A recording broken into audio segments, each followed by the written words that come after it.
بسم اللہ الرحمن الرحیم الحمد لولیہ والصلاة والسلام علی من لا نبی بعدہ اما بعد سیریز پیغام اصلاح میں خوش آمدید۔ اس قسم میں ہم ایک اور اہم نہایت اور روحانی موضوع پر بات کریں گے اور وہ ہے معاف کرنے کا عمل۔ معاف کرنا انسان کی روحانی پاکیزگی اور اندرونی سکون کا ذریعہ ہے۔ ہم اکثر دوسروں کی غلطیوں کو دل میں بٹھا لیتے ہیں اور ان سے انتقام لینے کی سوچتے ہیں، مگر معاف کرنے سے دل میں سکون اور روحانی صفائی آتی ہے۔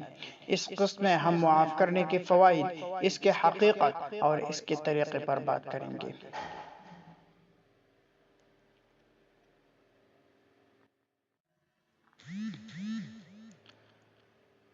رب العالمین قرآن کریم میں فرماتا ہے،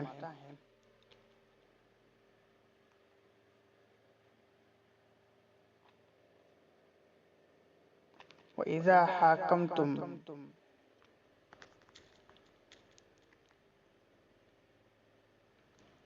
حَكَمْتُمْ بَيْنَ النَّاسِ أَن تَحْكُمُوا بِالْعَدْلِ۔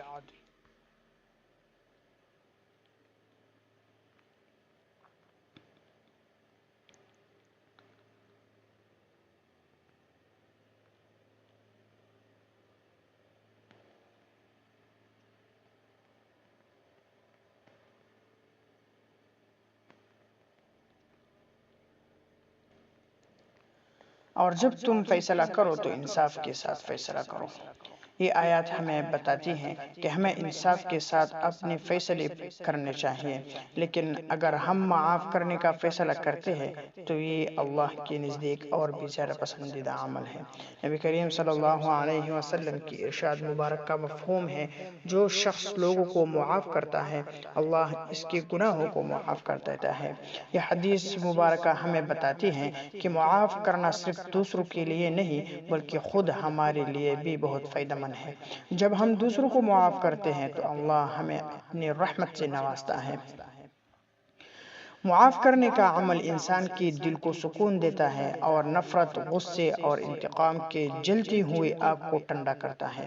جب ہم کسی کو معاف کرتے ہیں تو ہم اپنے دل کی صفائی کرتے ہیں اور اللہ کے قریب جاتے ہیں۔ اس کے علاوہ معاف کرنے سے ہمارے معاشرتی تعلقات میں بہتری آتی ہے، کیونکہ نفرت اور غصہ دل میں رکھنے سے تعلقات بگڑ جاتے ہیں۔ معاف کرنے کے لیے سب سے اہم بات یہ ہے کہ ہم اپنے دل میں اللہ کی رضا کی نیت کر رکھیں۔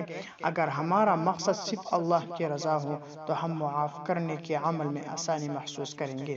دوسری بات یہ ہے کہ ہم معاف کرنے کے بعد دل میں دوبارہ نفرت یا غصہ نہ رکھیں۔ معافی کا مطلب یہ ہے کہ ہم کسی کے لیے دل میں کوئی منفی جذبات نہ رکھیں۔ سب سے اہم بات یہ ہے کہ ہم یہ سمجھیں کہ معاف کرنے سے اللہ کی طرف سے ہمیں بڑا انعام ملتا ہے۔ آج کے اس قسط کا پیغام یہ ہے کہ ہمیں معاف کرنے کی عادت ڈالنی چاہیے اور دوسروں کی گناہوں کو اللہ کے لیے معاف کرنا چاہیے۔ معافی دل کی پاکیزگی کا ذریعہ ہے اور یہ ہماری روحانی سکون کو بڑھاتا ہے۔ اللہ ہمیں معاف کرنے کی توفیق دے اور ہمارے دلوں کو پاکیزہ رکھے۔ آمین۔